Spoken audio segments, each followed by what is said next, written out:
Okay, we're talking to Kimberly Yim. She's the co-author of the book Refuse to Do Nothing.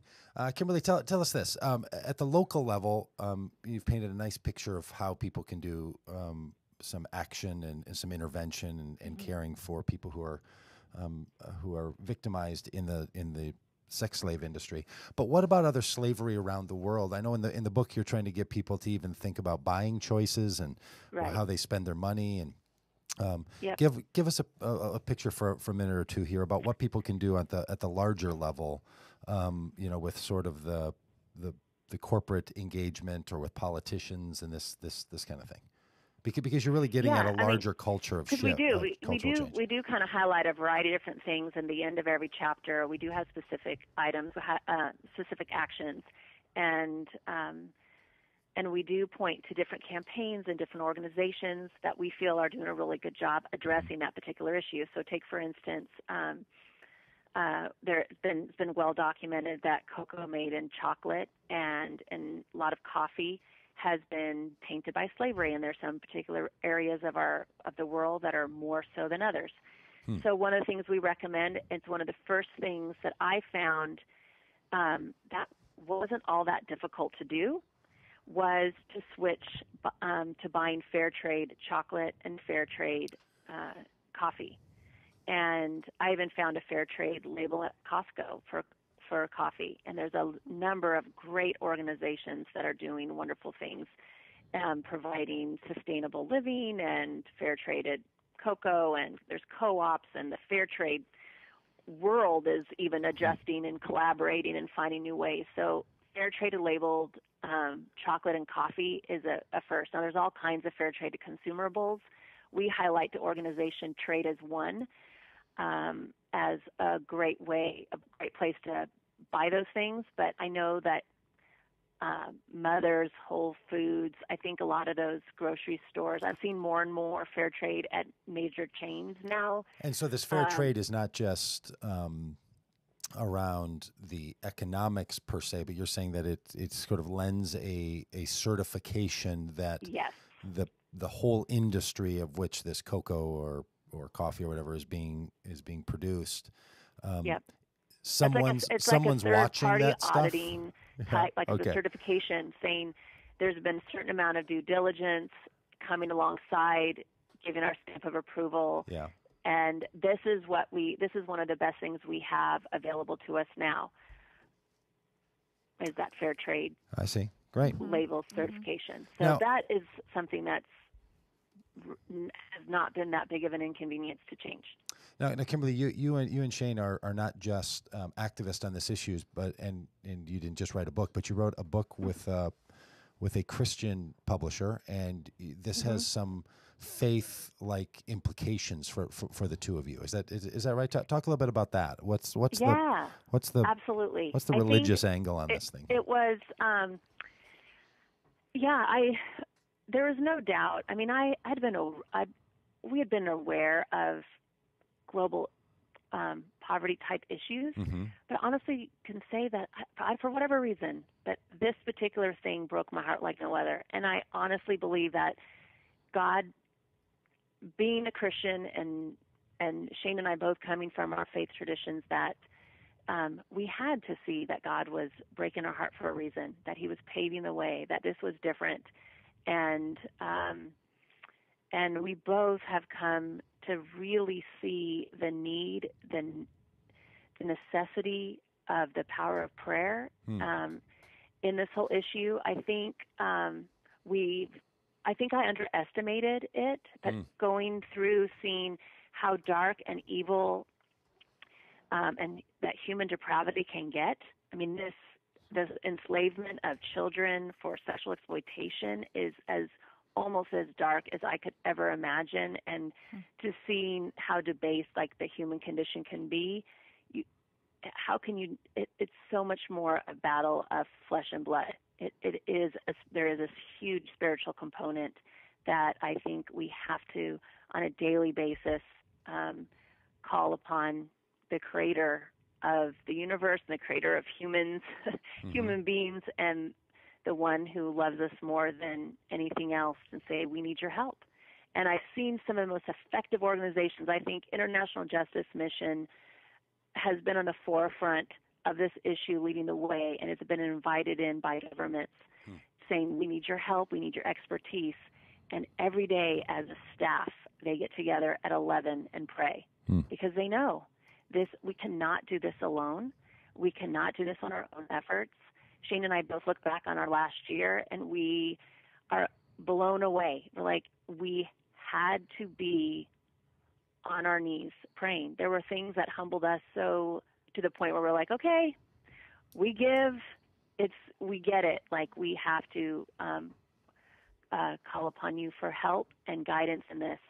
I think one of the we had the privilege of meeting Congressman Chris Smith, who was one of a couple of people who drafted the Trafficking Victims Protection Act of 2000, and he has been fighting for this cause forever. He's one of the congressmen. He's the congressman out of New Jersey, and we were meeting him for the book, thinking we're going to get some politician to tell us what could an ordinary person do, and we're thinking, who knows what we're getting, like build a relationship with your local congressman and, have some influence. I mean, these are the kinds of things.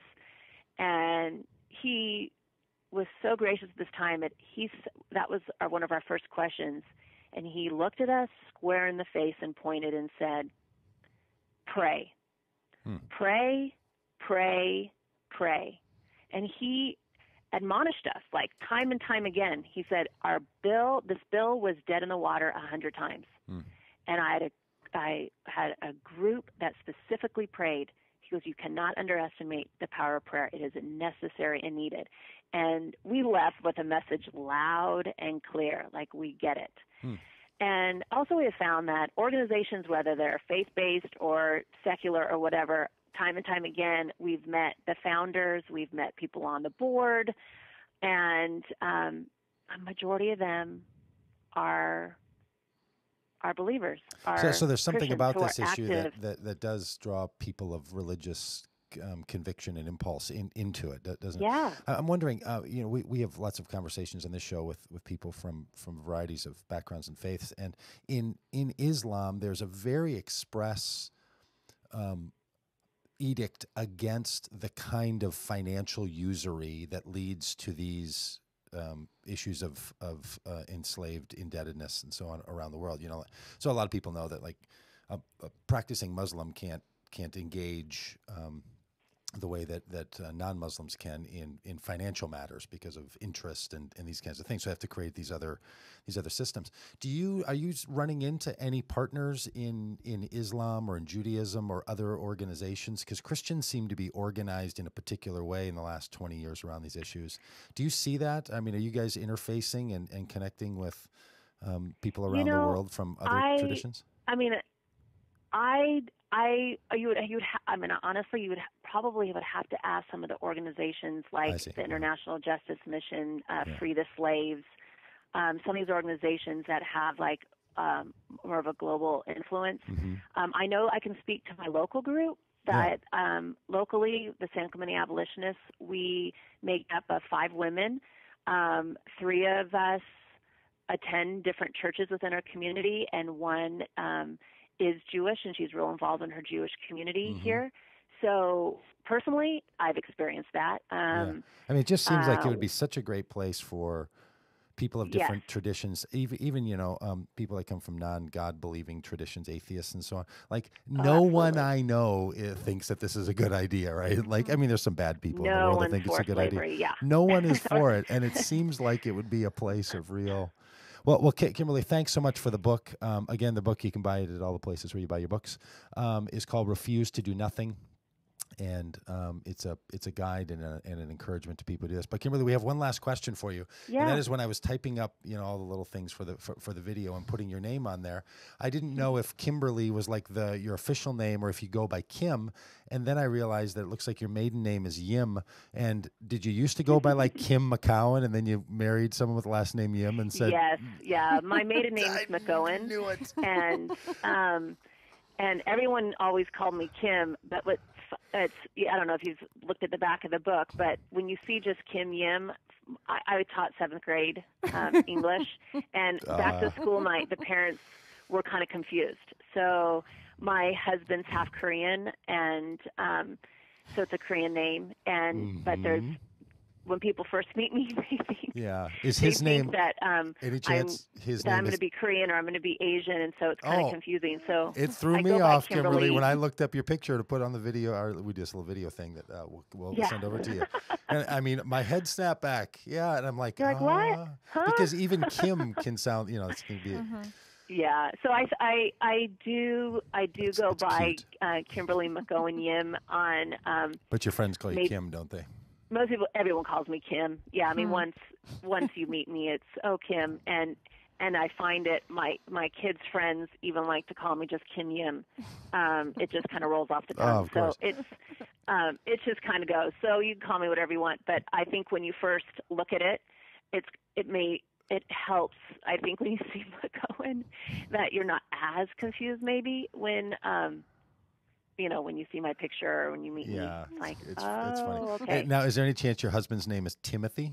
And he had to go no, you were Tim and Kim. But he does have relatives whose last name is Kim. He has relatives, so I could have been Kim. Oh, man. Kimberly Yim. I know. And his nickname was Yimmy or Yimmer by some of his guys he played sports with. Yeah, and Yimmer. I had coaches that called me Kimmer, and teachers that called me Kimmy and Kimmer. So we both laugh, and I figure, you got to have a sense of humor. Yeah, I really like it. Well, it's funny because we have Victoria and I have a good friend that we like so much named Dan Yim, and and then he's married to a woman who they didn't change their last names, but I always refer to Dan as Dan Yim. Like it's become one name, right? Like there's just these people that you always call like that, and some people you call by their last name and somebody nickname or something else. So, right. Yeah, that's it's and my husband was so sweet. He's like, you don't have to change your name, and I thought, are you kidding me? I said, I teach school. I see the kids who's either their parents are divorced or the mom was real professional and didn't change her name professionally. I said, it's always confusing for the teachers because I don't know what the family situation is. The name hasn't indicated what's really going on at home. Yeah, it's a so little cool. I said, just to keep it simple for our kids, I gotta change it, But I had no idea that I'd be writing a book. Well, that's awesome. 15 years ago. We're glad you did. We're glad. We would like to make Kim Yim the official Doug Pagitt Radio abolitionist. Yeah. So, are you game? Yeah. Will you like be every guest we have on, we try to make them an official part of the show, like forever. Yeah, so that will you be our abolitionist, please? That's great. We can call on you when we have abolitionist questions.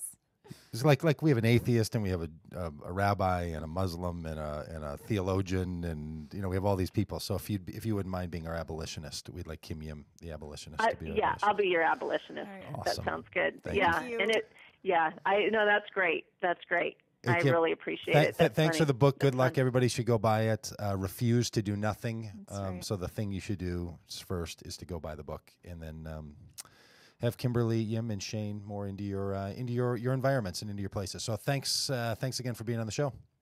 I really appreciate it. Thanks, you guys. Yep, All right, take care. Bye. Take care.